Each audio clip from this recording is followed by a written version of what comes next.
Quickie. Okay. So, religious undercurrents. I don't know why, but my video got taken down. So, done pissed YouTube off already. I haven't even been here how long? Okay, so I don't know what I said to piss them off, but the undercurrent of the nature of regales or binding spells is this. When someone is telling you that they need to be under specific control because they do not feel safe in their own bodies and they don't trust themselves to make the correct decision for themselves or anyone else, you kind of have to take them at their word.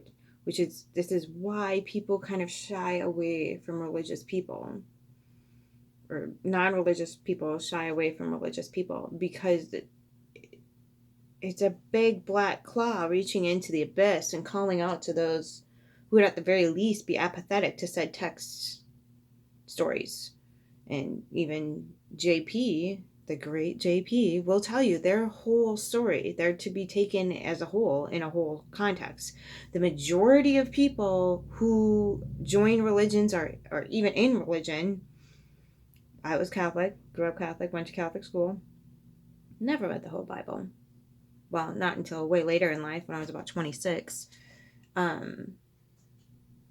And before that, I had read all the other holy texts, all the other ones, because I was like, what's going on here, kids? So it's more whatchamacallit, a cyclic pattern, and they're all connected. This is going to be known as something very specific in the near future, which I'm not going to label because that might have got me tipped off in the last one. But if you feel the need to have those rules in your life, it's because there's a very specific reason for that. And binding spells are never to be taken lightly. This is why they tell you don't look into paganism or witchcraft. Binding spells are only to be used as a very, very last resource. Like when nothing else works. And that person is just completely and totally out of control. And they do not, and they refuse to take responsibility for what it is that they are doing with their vital life force energy. That's the reason for a binding spell. So when we encounter those people, we need to remember the undercurrent is this person does not feel safe and needs to bind themselves to rules, codes of conduct, and whatnot. The problem with that is the undercurrent of it is that there's two very specific demographics that they target, which is women and children.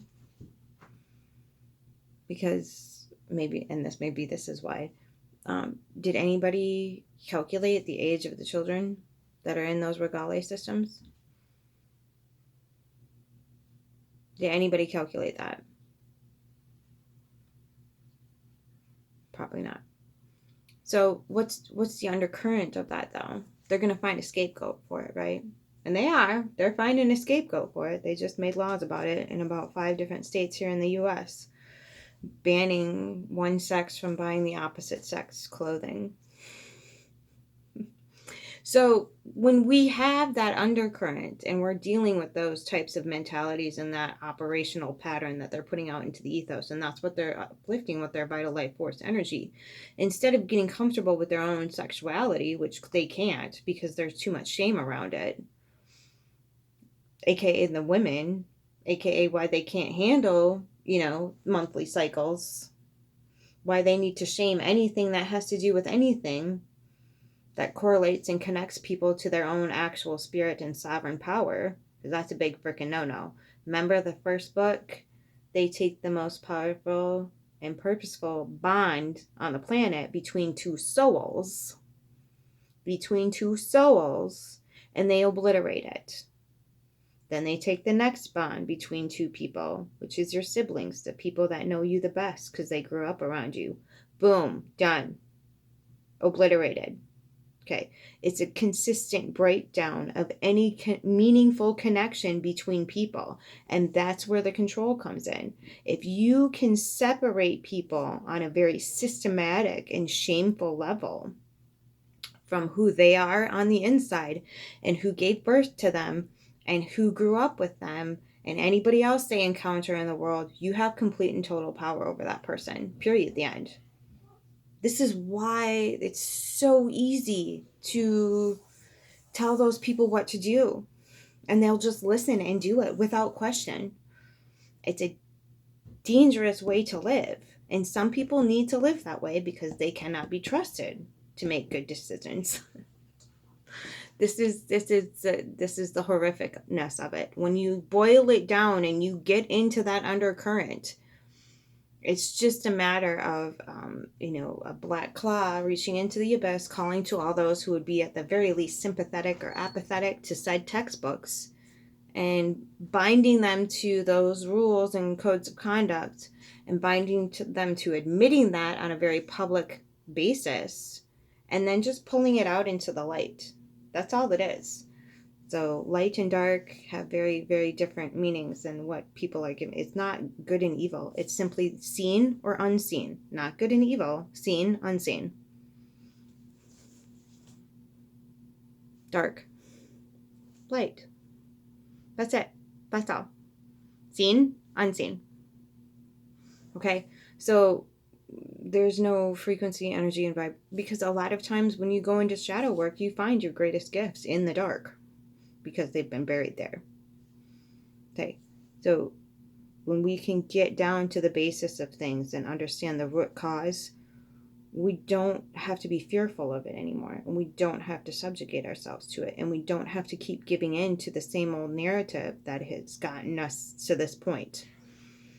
And it's not a happy point, kids, because while they were busy doing that with their light force energy, their divine spark, their Holy Spirit, their black cube, whatever you want to call it, they forgot to remember how you build an army. Okay. And yeah, they're going to get mad. They're going to get real mad because they built a really good army, and we're here. We're showing up. Hi, how you doing? Yeah, they're going to get mad. They're going to get irate. That's okay. They're entitled to do that, just like we're entitled to our anger and upsettedness. But we don't need to be at war about it. We can deal with our own upsettedness, and they can deal with their own upsettedness in a peaceful and calm, productive, alchemizing way. Take your flame and do something productive with it. Keep it safe and keep it sovereign. And create something beautiful from it instead of torturing other people. Okay? Okay. The more you know, the more you understand, the less fear is around it. Okay? Informed consent. If you need to do that with your vital life force energy, then do it. I hold no judgment against that. But you are now informed. Until next time, keep your flame.